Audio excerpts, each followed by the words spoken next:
Okay, gentlemen, let me open this conference. It is a local student conference, mostly for our students. And the point is, we would like you to make your talk and give us a talk. So, because then later on when you leave this university, you will be definitely in a situation when you have to talk, you have to give a presentation in English, and at this point it's tough, okay? So to get ready for a situation like this, we would like you to give us a talk here during our conference called LTA, Language Theory with Applications. The subject, as you may expect, is formal language theory with applications mostly in compilers.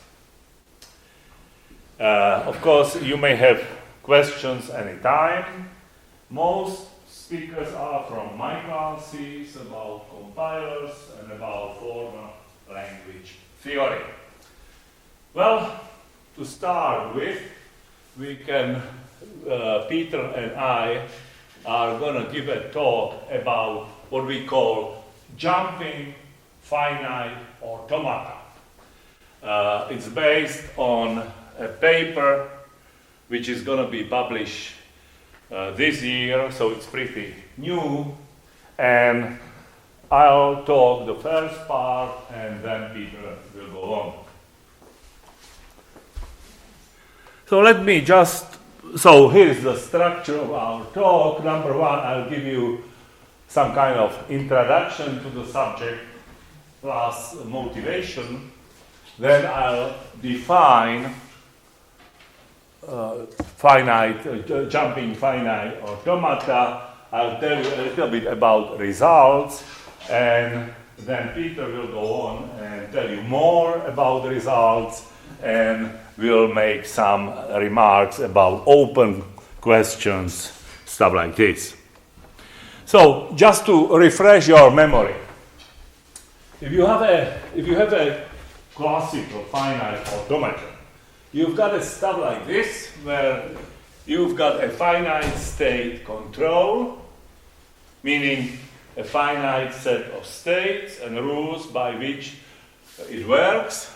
You've got a tape head, and you've got a tape divided into squares.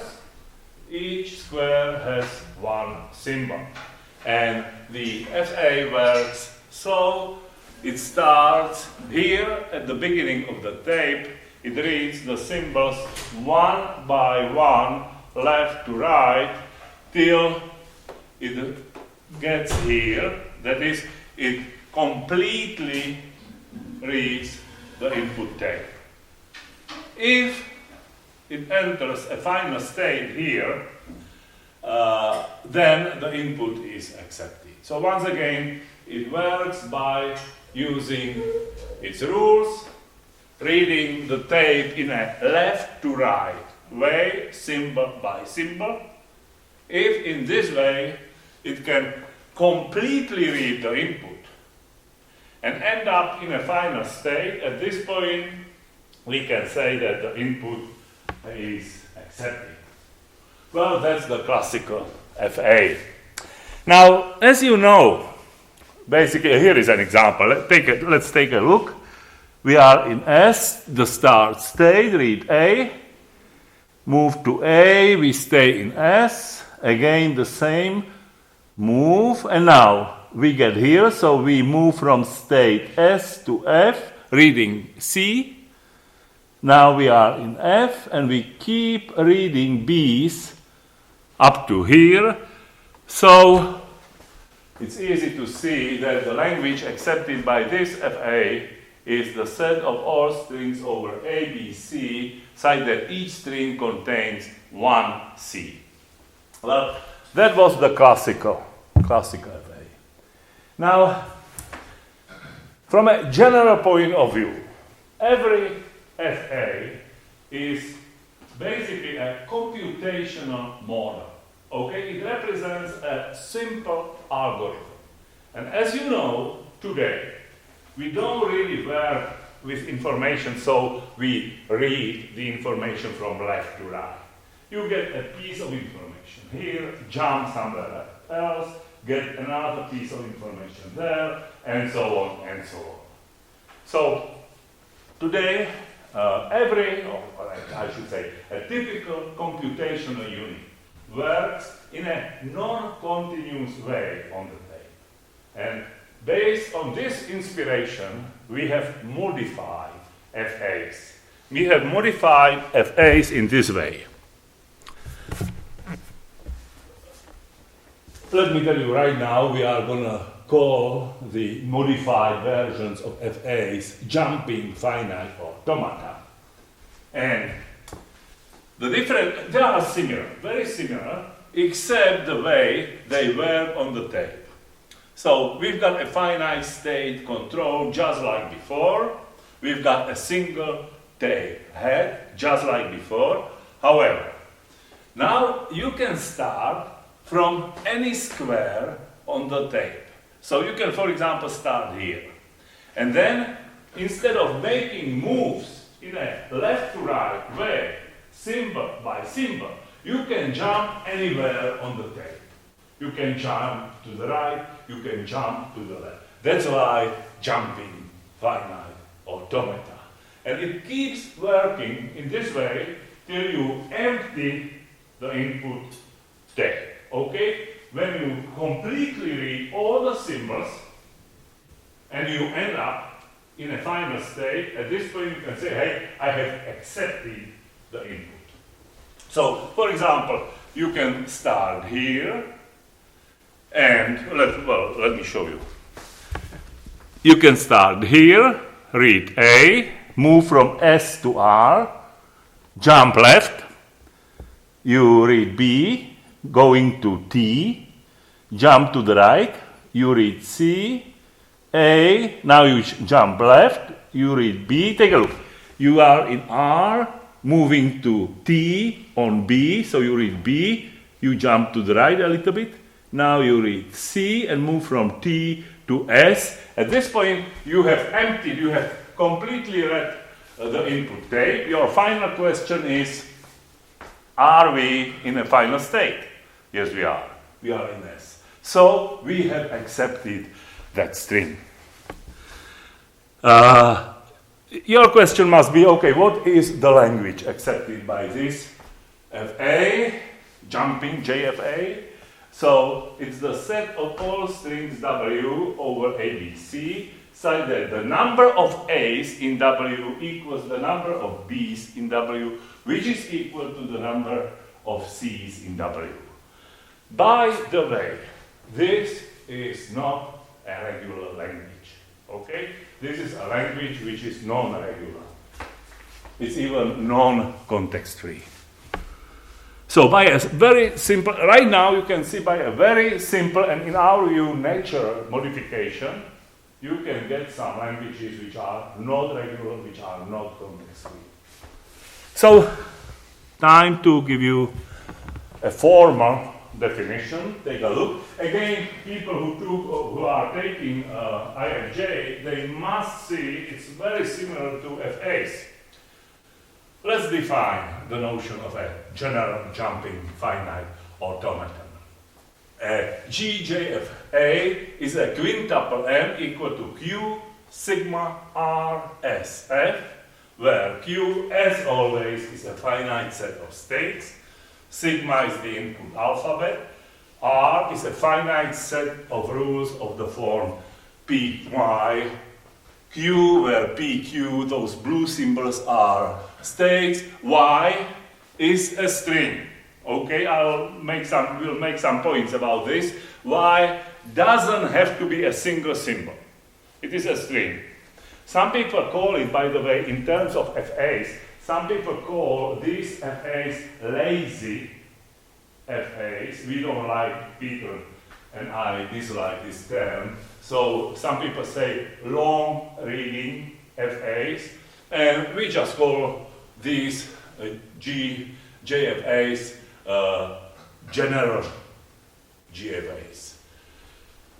By the way, during our talk we follow the Saloma notation, which is based, just like grammars, on a finite set of rules. You must know the different American notation, Hopcroft-Ullman notation, when you define R based as a relation, but it's a cosmetic difference. Basically, you can always describe a relation as a finite set of rules. S is the start state, as always, and F is a set of final states. Of course, F is a subset of Q. What is a JFA? Well, a JFA is any GJFA such that if you've got a rule PYQ, the length of Y is less than or equal to 1. So that's the classical definition. You must know about FAs. So this is very similar because you've got here Y as a symbol or the empty string. So you just change one state to another state. Okay, the length of Y is less than or equal to 1. Meaning a symbol or epsilon, the empty string. Now, as I told you, here is the difference. It doesn't work by making moves, it works by making jumps. And let's have strings. Take a look. X, Z, X prime, Z prime, Y over sigma. Such that X, Z equals X prime, Z prime, and we've got a rule of that form, PYQ.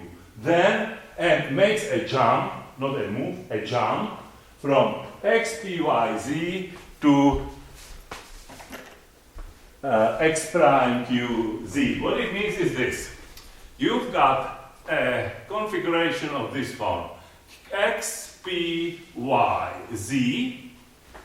And you make a jump so that you, by using that rule, you read Y, move from P to Q, but anywhere. So take a look. We've got X, Z, X prime, Z prime. So for example, let's say we've got here somewhere that Z prime, and somewhere in the beginning you've got X prime. So at this point you would jump from this configuration to X prime, Q, Z prime. Okay? So to put it, let me put it this way. You've got here X, Z, here you've got P, P, here you've got Y. So by using that rule, you read Y and jump anywhere. Left, right, anywhere you wish. As usual, by that jump relation n, we denote the nth power of the jump relation, and by jump star we denote the reflexive and transitive closure of the relation of a direct jump. And we are ready to define the language accepted by M. As always, we denote this by Lm, as usual, and it is defined in this way. It is the set of all strings UV. U and V are any strings over sigma, and from U as V, as you must remember, S is the start state, you make a sequence of jumps, so you completely read all the input symbols somehow to the left, go back and forth, left and right. It's totally up to you, up to M, till you empty all the input tape and you enter a final state, period. That's it. So you must agree, it's a very simple, natural modification of the classical way of FAs and their languages. Here is an example. Take a look. We've got three rules, three states, S, R, T, three input symbols, A, B, C. We've got a set of three rules, you can read. And we've got S as the start state, and also S is the only final state. Once again, we claim that this jumping FA defines the set of all strings W over ABC, such that the number of A's and B's and C's is identical. So let's have an example, and now in a formal way, we start from here. For example, from here, you can start anywhere. You read A, jump, in this case, to the left. Now you read, probably I would say B, you read. By using the second rule, you read B, and jump to T, and so on, briefly, in this way. So here we have jump left, after reading C, by using this rule. Here, by using that rule, we read A, and we jump left. If you ask, could I jump right? Of course. It's totally up to you. Up to here. The final question, is S a final state? Yes, it is. So we have accepted this string BA, CB, CA, as we should, because it has the same number of B's and A's and C's. The second example is here, but take a look. Now we are talking about GJFA, general JFA, meaning we can read a substring during a step, during a jump. I keep saying move, during a jump. So you've got H equal SF ABR SF, with R defined in this way. Take a look here. Here you read BA. So you jump from S to F reading BA.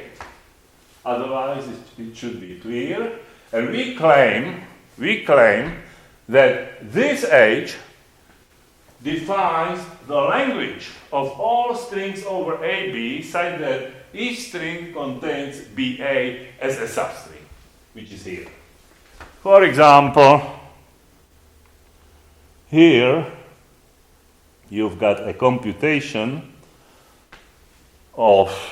consisting of 4 jumps, where here you would, right in the beginning, you would read BA here, and thereby you verify that you've got BA as a substring.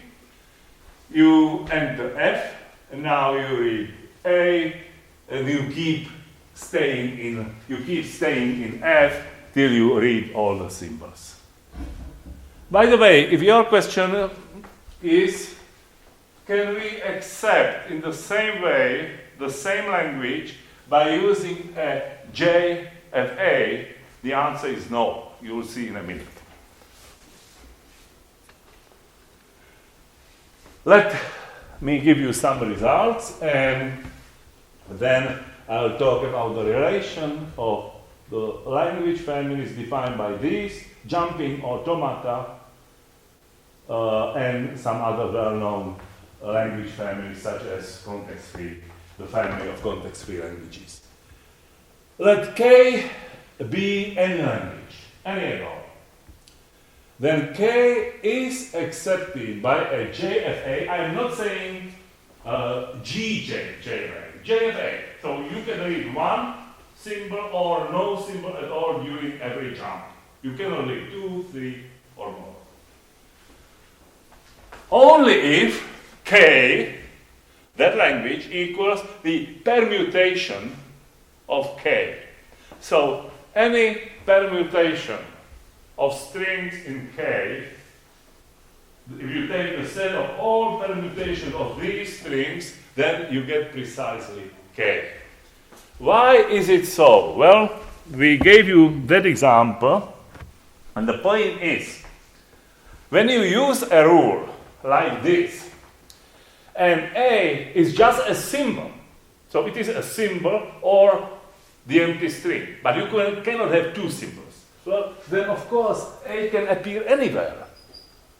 Okay, so it doesn't make a difference if it appears here, on there, or there. I can always jump anywhere I want. So in principle, that's why this is true. A can appear anywhere, and we should put down, and you can jump there. Okay, it can appear anywhere, and you can always jump there. Well, this is you can say a trivial result, but for example, there is, from this result, we get that result. There is no JFA that accepts this language. And you saw we had GJFA, which accepts this language. So you must see right now that GJFA are stronger than JFA, which is interesting because it's not true in terms of ordinary FAs. If you've got ordinary classical FAs, the power of general FAs and FAs is the same. Not now. Now we increase the power by reading several symbols during a single jump. Not in terms of classical FAs. Then the power is the same. So as you can see, GJFAs are strictly stronger than JFAs because of this.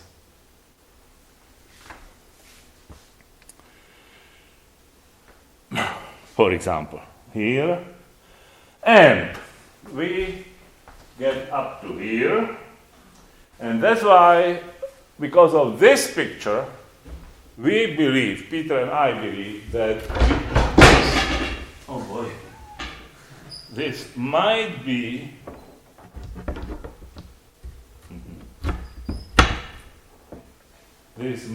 of some interest. Take a look. Here you've got the classical, Charles, you must know about the classical Chomsky classification of languages. CS, CF, and REC denote the families of context-sensitive, context-free, and regular languages, respectively. FIN, Fin, denotes the family of finite languages. Here we've got the family of languages defined by JFA, jumping finite automata. And here we've got the language family defined by general JFAs, which can read a substring during a single jump. And as you can see, we don't have any of the classical pictures like we might have a superset of the family of finite languages. No, not at all. It goes this very strange way. So, for example, we've got this language as a language which is here. It is finite, of course. At the same time, it's easy to see you can define this language by JFA. It's trivial. However, take a look. If you take just AB, then you are out of this family. You cannot accept this absolutely trivial language, AB. You are not able to accept this, though you are able to accept that by using JFA. Well, briefly, if you take this, it is JFA. Here we've got, of course, we were talking about that language, which is out of the family of regular languages. So you are out of that. On the other hand, you can easily, you saw an example, you can easily define this language by using a JFA. To give you more examples, here you've got that language, and then you are out of the family of context-free languages. Here you've got this language, again we were talking about this. This language is accepted by a JFA, but it is not accepted by any JFA. Here you've got this, which is regular, but it is not accepted even by any JFA, etc., etc. So that's the relation between well-known language families, which is kind of strange, at least to me.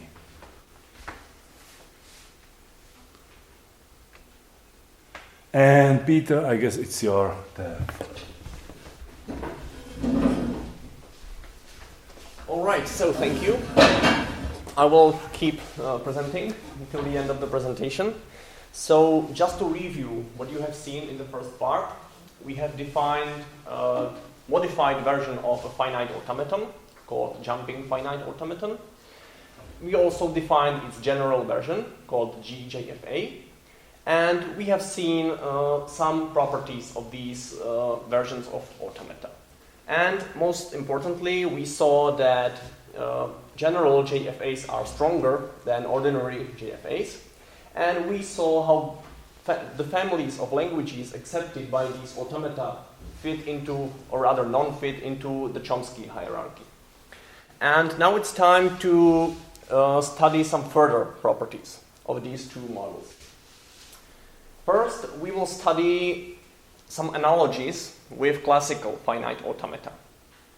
And by analogies, I mean, for example, removal of so-called epsilon moves, which are moves, or in the case of jumping finite automata, jumps, where you don't read any symbol at all. So you just change the current state without reading anything from the input tape. And I believe you all remember the classical algorithm by which you may remove such rules from FAs. And this algorithm works also in terms of JFAs. So if you have two rules, P arrow Q and Q arrow R, we may replace these two rules by a single one, where starting from P, you read A, and you end up in R. So this also works in terms of JFAs. And what also works is making JFAs deterministic. So you may apply the same subset construction to obtain a deterministic JFA. I will make some further notes at the end of the talk about different versions of deterministic automata. Now we will move to an interesting result. In the previous slide, we saw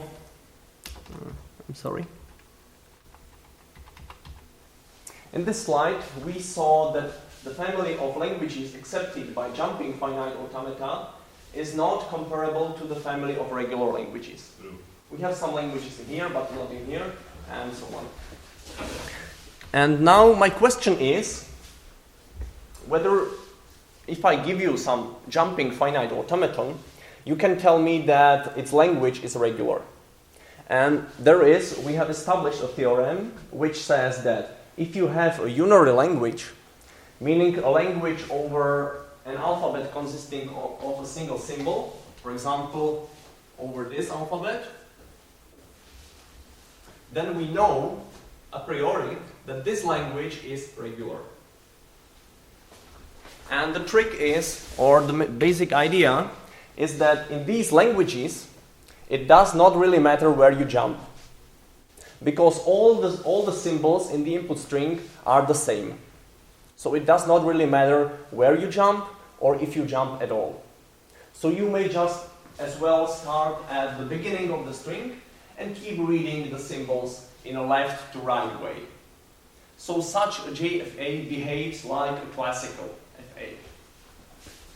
And which is why this theorem holds. And there is a nice corollary of this theorem, which says that if you take this language, composed of strings whose length is a prime number, then this language cannot be accepted by a JFA. This is interesting mainly from this viewpoint that JFAs can accept some non-context-free languages. And this language is context-sensitive. So you may wonder whether we can accept this language by using JFAs. And this corollary shows us that it's not the case. these automata are not capable of accepting this language. One very common area of studying of different formal models are closure properties. And if you remember what these closure properties are, we have some, or I give you some family of languages and some operation, like concatenation or union, intersection, and so on. And the question is, if I give you two languages from this family, after applying this operation over these two languages, is the resulting language still in the family or not? If it is so, for all different combinations of languages, then this family is closed under this operation. So, for example, we know that that the family of regular languages is closed under union, intersection, concatenation, and many other operations. And we want to see whether the families defined by JFAs have the same closure properties or whether they differ. As the first theorem, I will show you that the family defined by JFAs is closed under union also, just like the family of regular languages. And how we will approach this is the proof. So we have to start with two JFAs, M1 and M2, which define the two languages, which belong to the family of all jumping finite languages. Without any loss of generality, due to some technical reasons, we require this condition, which says that these two automata doesn't share any state. They have no state in common, meaning that their sets of states are disjoint. Right. And we can always achieve this by renaming states. So it's really without any loss of generality. And what we need is to construct another JFA, H, such that the language of H equals precisely the union of the two languages LM1 and LM2. And we do this by simply uniting the sets of rules, the input alphabets, the sets of states, the sets of rules, and the sets of final states. And what is new here is a new start state and two rules. From S, we can move without reading any symbol to S1 or into S2. So as you can see, H is capable of simulating both M1 and M2. And at the very beginning, it has to make a non-deterministic choice which of them it will simulate. So it has to decide whether it will simulate M1 or M2. And this is why this theorem holds. So we saw that the family was or is closed under union. However, now we will see that this family is not closed under concatenation. And you know that the family of regular languages is closed. So this is the first difference. Why is this so? So again, we consider two languages, K1 and K2. And you may see that these two jumping finite automata, M1 and M2, can accept these two languages. So the first one, it has a single rule, so it reads A and just ends. And the second one behaves in the same way. So it just reads B and then finishes its computation. And the problem is that there is no jumping finite automaton that accepts the concatenation of these two languages. So we see that both of these languages can be accepted by JFAs, but their concatenation cannot be accepted. If you remember, this language was outside of the family of jumping finite languages. To summarize closure properties, you can see the summary in this table. And the interesting point is that the family of regular languages is closed under all of these operations. However, in terms of general JFAs and JFAs, sometimes the family is closed and sometimes not. And sometimes we don't even know the answer yet. So I will present this as an open problem so you can work on this. So for example, you may try to prove that the family of languages defined by general JFAs is closed under Kleene star or Kleene plus. The mirror image operation is called reversal. In IFJ we call this reversal. And shuffle, it is an operation which you probably don't know, but it does not really matter. You can look it up in textbooks. So from this we see that these two families behave not like the family of regular languages. There are really many differences. Another common area of investigation are so-called decision properties or decidability. It works like this. For example, the first problem, membership problem, asks that if I give you a jumping finite automaton and a string, is this string accepted by this jumping finite automaton? And if you can construct an algorithm which decides this problem in terms of all JFAs and all strings, then we say that this problem is decidable for this language family. Otherwise, it is undecidable. And we proved that these four problems are decidable in terms of both of these families. And this also holds in terms of regular languages. So the decidability properties are the same, or at least the four we have studied. There are many, many other decidability properties, like regularity or context freeness or equivalence.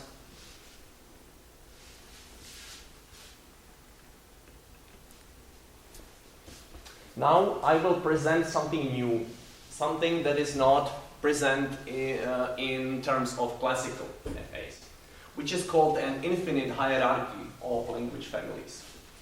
But before I do this, I have to define a new notion, which is the degree of a general JFA. So let us have a general JFA M, and we say that this GJFA is of degree n if we take any rule that this rule reads at most n symbols. It will be clearly shown in this example. So if m equals this general JFA, and we have these three rules. The first rule reads 3 symbols, the second one reads 2 symbols, and the last one reads just a single symbol. Then we know that its degree is 3. Because this is the longest string it can read during a single jump.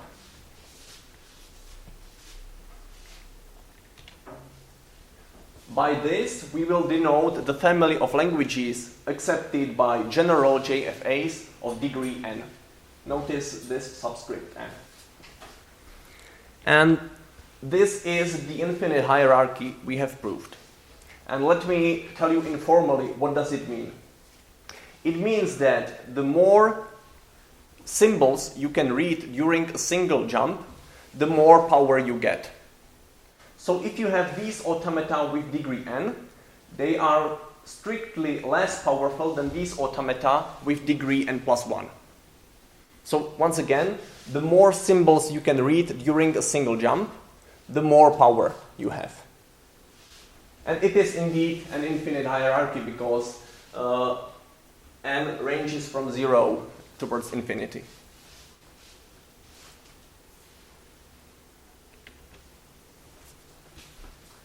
From the basic definition of a JFA, or the jumping relation, you know that these automata can jump to the right, they can jump to the left, or they doesn't have to jump at all. So this is not really prescribed. And now we will study if the situation changes when we require the automaton to jump either only to the left, always, or always to the right. So we prescribe where the automaton can jump. So this is a formal definition of a left jumping relation. So if we have the configuration W, X, P, Y, Z, the automaton can jump can make a left jump to WQXZ. What does it mean? It means that it cannot jump to the right. It has to either really jump to the left or its position is unchanged, but it cannot jump to the right. This is the main idea behind this definition. And by analogy with this definition, we may define right jumps. So here, a right jumping automaton cannot jump to the left. This is the denotation of language families. Notice this subscript. This is L, this is R. And these two families are defined by automata using only left jumps, and these two by automata using only right jumps.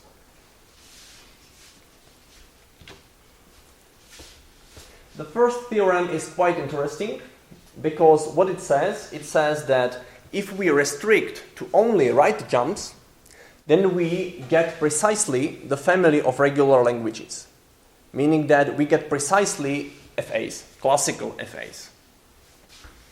And why is this so?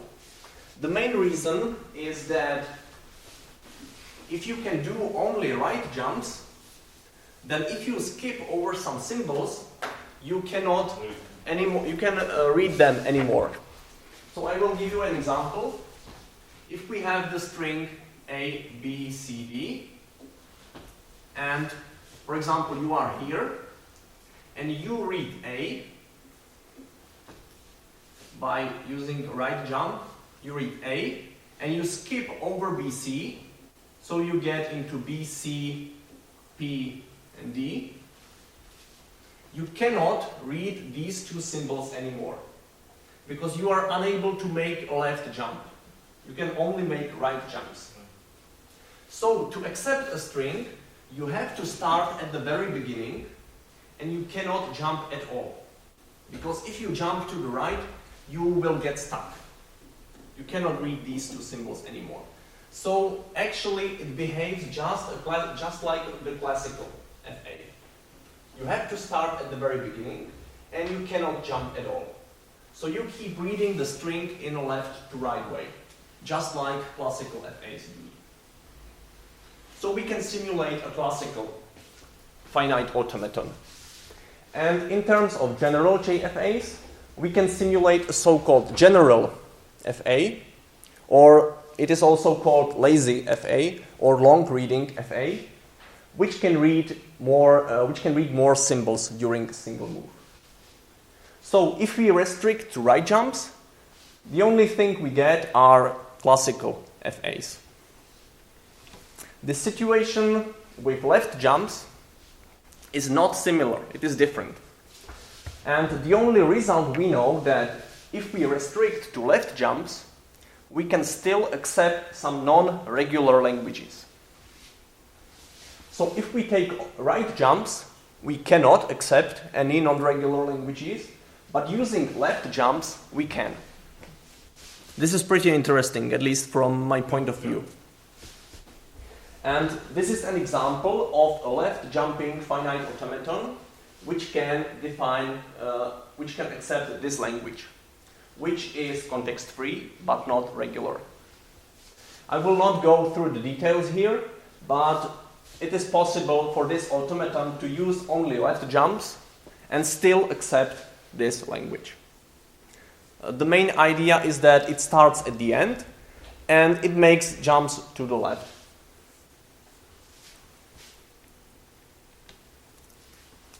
And the last thing I will tell you, in the last slide, or it's not the last slide, but we will study a variety of different start configurations. If you remember, in the original definition, we can start wherever we want.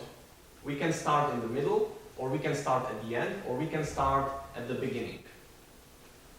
But now we will restrict these automata so that they either has to start always from the beginning or always from the end, or they can start anywhere, which is the middle bullet. So if we restrict these automata to start at the beginning, which is denoted by BLM, notice that we have to start before the string, just like classical FAs do. And we keep reading and jumping until we end up in a final state.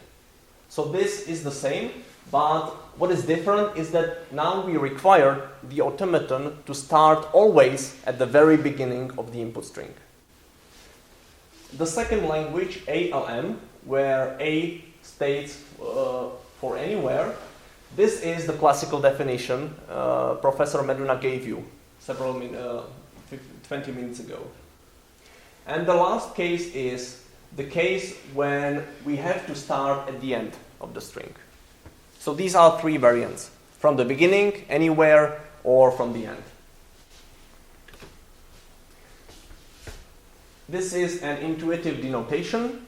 So, for example, this language family is the family of languages accepted by JFAs, starting at the very beginning of the string. And let me make two observations. This observation I have already done. This is the language accepted by M from the original definition. And this is the language accepted by M where the automaton starts anywhere. And these two languages coincide because their definition is the same. So if we take these two families, they also coincide, because it follows from the definition. The most interesting theorem is this one, which says that if you force the automaton to start from the beginning, you obtain more power. So if it cannot start anywhere, if it has to start at the very beginning, you obtain more power, something more. You can accept something which ordinary jumping finite automata cannot accept. This is pretty counterintuitive. You would expect this result not to hold. And the reason is here. Consider this jumping finite automaton, which has two rules. From S, it can read A and go to F, and in F, it can keep reading B's until it finishes the string. And so this language accepted by M, starting from the beginning, is this language. First, it has to read A, and after that, it can read any number of B's. And this language cannot be accepted by a jumping finite automaton which starts anywhere. Why? Because if we can start anywhere, this A can appear anywhere. So by forcing the automaton to start at the beginning, we can actually accept more languages.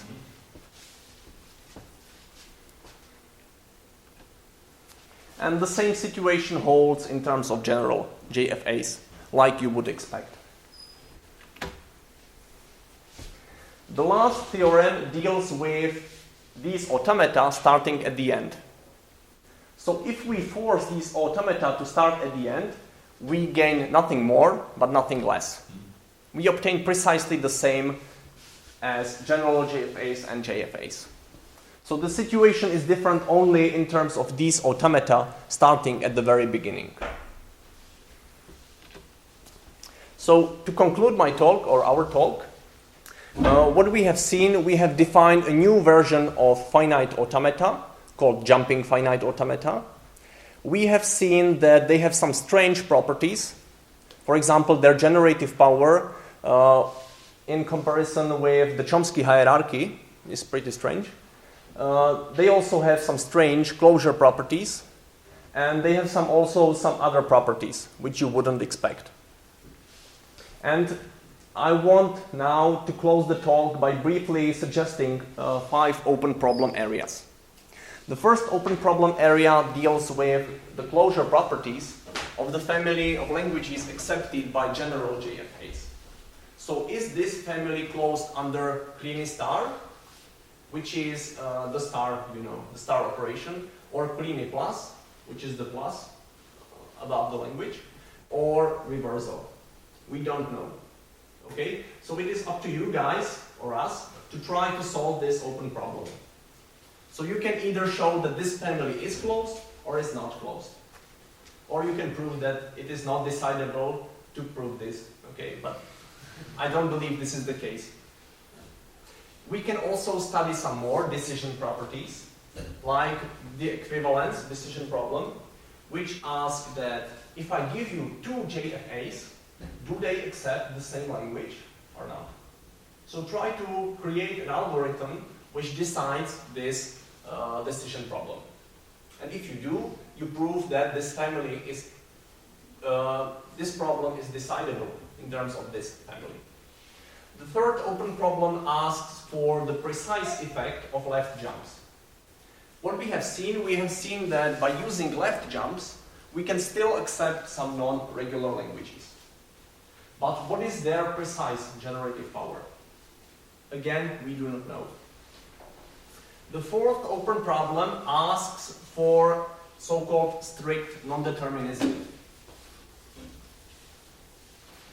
In the classical definition of determinism in terms of finite automata, it says that if you have any state P, and if I give you any symbol A, there is at most one Q such that there is this rule. So from a single state, using a single symbol, you can move to at most one state. And what is important, you have to read a symbol during every move. There are no epsilon moves. So this is the classical definition. And this definition also applies to jumping finite automata. However, what is different, if you have a JFA in this configuration, this is the current state, and even though it may be deterministic, there are many different ways, there are many different places where the automaton can jump. This is not restricted in any way. So even though the automaton is deterministic in this sense, it can still jump to any position it wants. So this is another non-determinism. And the question is, what is the power of these automata if we require them to be strictly deterministic? So from a single configuration, there is at most a single successive configuration. And finally, and most importantly, we also should study applications of these formal models. And we believe that these automata may be applied in molecular genetics by studying the verification of a relation concerning number of occurrences of symbols in strings. For example, there is a matching number of A's and B's. Okay, so this is all. Thank you for your attention. And if you have any questions, we will gladly answer them. Thank you very much.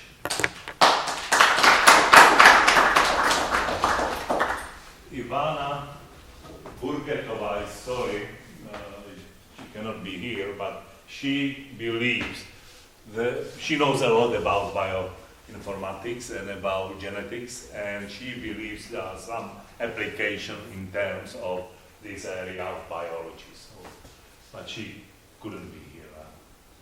Number one. Number two, let me ask you a question. Did you study minimal jumping finite automata? Because this might be an interesting area. I was almost shocked when you remember that result about left jumps, and then if you jump from right to the left, then you get a different result. You would expect you get the same. Yes. Your questions, please. Go ahead. Does it have some advantage when I want to write a compiler to some language to use these GFAs instead of standard regular automatons and stack automats? Can I? Yes. So, I think if you wanna apply, this is not good if you wanna apply these JFAs in terms of compilers, because you have to read sometimes some substrings and stuff like that. So I don't believe we'll have any applications in terms of parsing, scanning, compilation in general. We might have some applications in a different area of computer science and science in general, such as biology. Okay, but I don't believe this is the best you can use in compilers.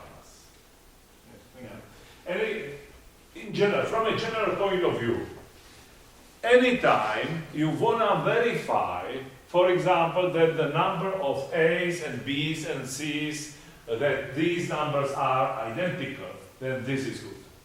Then use jumping versions. But when you have to verify that after A's you've got B's and then C's, that is, you've got some order of symbols in a string, then I'm not sure this is the best you can use. Then you please do and use classical FAs.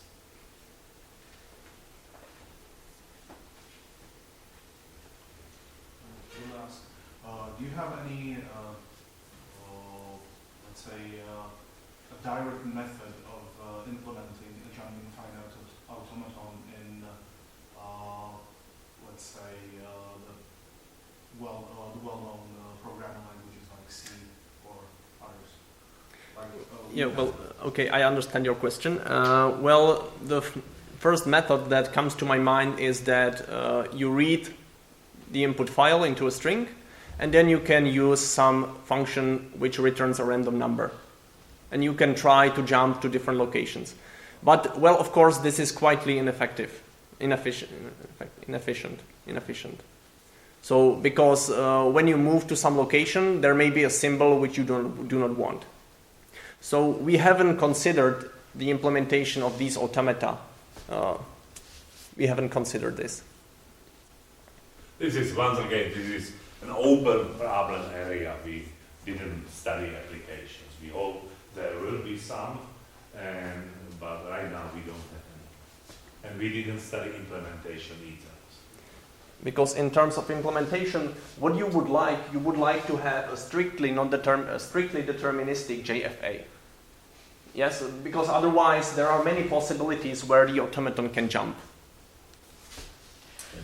So from a more general point of view, you might modify in this way some other automata, such as pushdown automata, LBAs.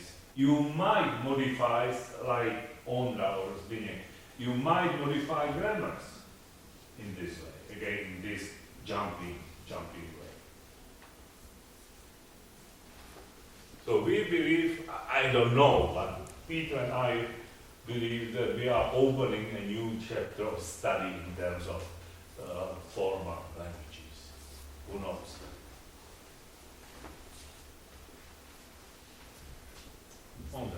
I'm quite surprised with the result of the left jumps, and it increases the power. So, if I'm not mistaken, the language is then a sequence of languages which are of right linear languages, or something like that. I'm sorry, I'm not sure if I understand correctly. Can you show this We slide show that with picture. with the example of the language that jumps are more powerful? Yeah, this is this language. You need a string when you can jump to the left and then one by one read symbols to the right. Yes. So it's True. right linear language, if I'm not mistaken. Well, for example, this language. Well, the family of right linear languages is the family of regular languages. Yes, Yeah. but a sequence of these languages is that language of these automata. I'm not sure, Ondra, I'm not sure I quite understand. Here you've got an example of a language which is not regular, and the family of the language family defined by right linear grammars is equal to the family of regular languages. Yes, So, yes, I know. I'm trying to say when you have a sequence of strings generated by these grammars, so it's still language of these automata.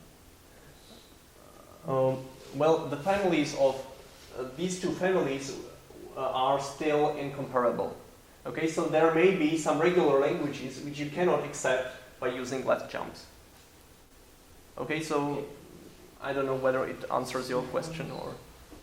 Sequence of regular languages string is still a regular language, meaning that this is even more powerful than what you have said.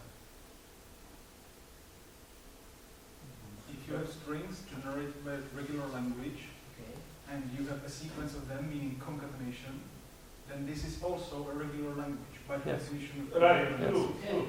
So what are you doing about this? The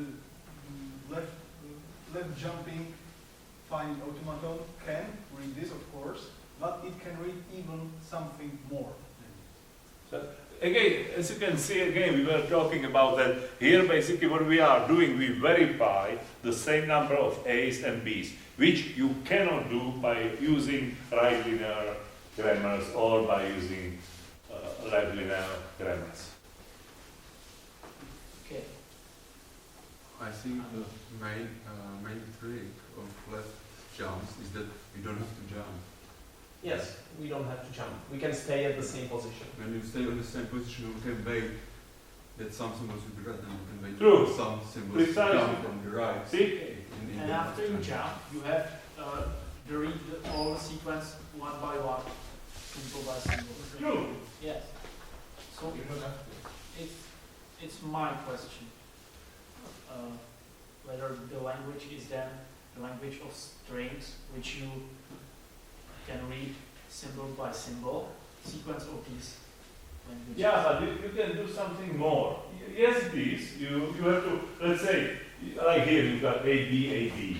Okay? So you can stay at the same place. You read A, B, but you can also count. You can also verify the number of A's and B's, which you cannot do if you work in the classical way. If you use left linear or right linear grammar. Maybe you are asking about a combination of left jumps and starting at the beginning of the program. Maybe I will try to say something. If you consider concatenation of some languages, and this string might be in the first language, this string might be in the second language, and this string might be in the third language.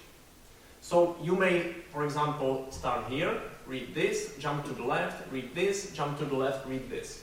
Okay? But the problem is, the automaton may trick you, and it may also jump right here. So it may eventually try to read something like that, which is not what you want. Is it something, does it answer your question? Otherwise, I don't know really. Maybe. At first I was not sure what I'm asking precisely, so the discussion may be more, You can talk about that later on if you want. Martin, you would like to say something? You have. I was just, I think I understood the question about the sequence or concatenation, and I think the trick is that you can jump, read something, but you don't have to read the whole thing. You Precisely. can jump again, read something, And so then it is mixed up. It's mixed up. That's what he is saying now. Yeah. Right. So, okay. Yeah, now it's more clear. Okay, thank you. Now I should ask, how old is this problematic, where these kind of automatons It's appear? going to be published this year. Okay. In 2013. Yeah. 2000. It's completely new. It's very fresh. It's absolutely fresh. It's so fresh that it's not even published. It's exactly. It's in press. It was supposed to be published this year, but they are going to publish it next year, 2013. So that's why you are young people, boys. Okay, so it's completely fresh. It's completely new. So now is the time to study this, because in 5-10 years, some other people may study, and of course they get results, and then it's typically you get some very extremely difficult results open, otherwise there is nothing to study. So now it is, that's why we gave you this talk, and thank you very much, you were here, and now it is the time to study this again, if you are interested, of course. It is fresh. We don't know, we were trying to find some similar papers, similar topics now, as far as to our knowledge. This is new.